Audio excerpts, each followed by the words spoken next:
আসসালামু আলাইকুম ভিউয়ার্স, আজকে একটা ভিন্নধর্মী ভিডিও নিয়ে এসেছি। সেটা হচ্ছে বরপক্ষকে ঈদের দাওয়াত খাওয়ানো কিভাবে আমরা করি সেটা।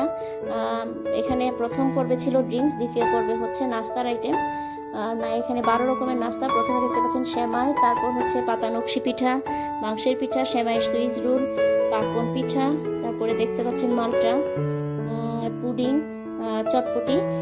চটপটিটা আসলে আমাদের থাকতেই হয়, কারণ সিলেটি তথা হবিগঞ্জবাসী আমরা চটপটি ছাড়া আমরা ঈদের দাওয়াত চিন্তাই করতে পারি না। তো প্রথম পর্বে ওনাদেরকে ড্রিঙ্কস দিয়ে আপ্যায়ন করেছি এবং দ্বিতীয় পর্বে আমরা নাস্তার আয়োজন করেছি। নাস্তা ছিল এখানে 12 রকম। এবারে হয়তো সবচেয়ে কম আইটেম করা হয়েছে। অন্যান্য সময় ওনারা যখন প্রথম এসেছিলেন তখন আমার এখনো মনে আছে টোটাল 15 পদের 20 পদের নাস্তার আইটেম ছিল এবং 25 রকমের ছিল ভাতের আইটেমের যে তরকারি, সেগুলো দেখতে পাচ্ছেন আপনারা। চটপটি, তারপরে হচ্ছে এখানে চটপটিটা আমরা স্পেশালভাবে তৈরি করি। এখানে হচ্ছে চটপটির টকটা আমরা স্পেশালভাবে তৈরি করেছি। এটা বাজারে যে টক পাওয়া যায় সেরকম না। এখানে টোটাল 12 রকমের নাস্তার আইটেম, মালটা, তারপরে হচ্ছে চটপটি, তারপরে হচ্ছে চিকেন নাগেটস। এখানে দেখতে পাচ্ছেন আপনারা চিকেন নাগেটস, এটা কুরবানিদের একটা আইটেম। তারপরে জামাই পিঠা, সেমাইয়ের সুইচ রোল, পাতা নকশি পিঠা, এখানে পুডিং। এগুলো সব আমার মা তৈরি করেছেন, আমার ভাইয়ের বউ তৈরি করেছে, আমিও হেল্প করেছি এখানে। আর একটা কথা বলে নেই, আমরা কিন্তু হবিগঞ্জের বাসীরা জামাইদেরকে খুব বেশি আপ্যায়ন করে থাকি, বিশেষ করে জামাইয়ের আত্মীয়দেরকে। এবার অবশ্য এই যে নারকেলের পুলি পিঠা, তারপরে ডালের পিঠা, এটা হচ্ছে আপনার তেলে পিঠা বা ডুপা পিঠা। আমরা এরপরে আমরা তৃতীয় পর্বে চলে যাচ্ছি, অর্থাৎ লাঞ্চে ছিল আপনার টোটাল 15 পদের আইটেম।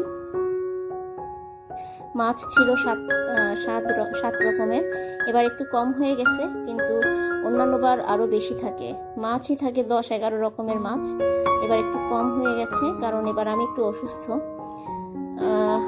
তো দেখতে পাচ্ছেন আপনারা এখানে মাছে প্রথমে হচ্ছে রোস্ট, তারপর হচ্ছে চিংড়ি, পাবদা, কাচকি মাছ, পুঁটি মাছ, তারপরে হচ্ছে গরুর কলিজা, গরুর মাংস, কাবাব, বেগুন ভাজা, ডিম ভাজা। এখানে হচ্ছে মলা মাছ টমেটো দিয়ে দেখতে পাচ্ছেন। ছোট মাছটা আসলে আমরা দাওয়াতের মধ্যে রাখি, আমরা হবিগঞ্জবাসীরা ছোট মাছ খেতে পছন্দ করি। চিংড়ি মাছ, তারপর কই মাছ, তারপরে হচ্ছে রুই মাছ। আরও 2টা আইটেম ছিল, এগুলো আসলে এত আইটেমের মধ্যে ভুলে গেছিলাম। সেটা হচ্ছে গরুর নিহারি ছিল, গরুর নিহারিটা আমরা দিতে ভুলে গেছি। আসলে বেশি আইটেম থাকলে এগুলো বাদ পড়ে যায়। আর সবচেয়ে বড় কথা হচ্ছে, এবার আমার বিয়ে হয়েছে 6 বছর আগে থেকে, মানে প্রথম থেকেই ওনার প্রতি ঈদে এরকমভাবে আপ্যায়ন করা হয়।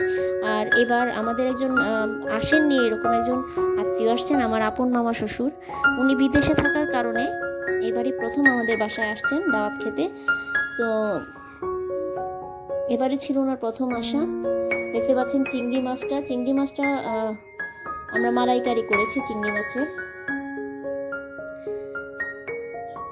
আমার শ্বশুর এবং মামা শ্বশুর ওনারা বসেছেন। এবং লাস্ট আইটেম এখন আমাদের একদম চতুর্থ পর্ব, সেটা হচ্ছে ডেজার্টে আমরা রেখেছি আম দুধের লেয়ার পুডিং যেটা।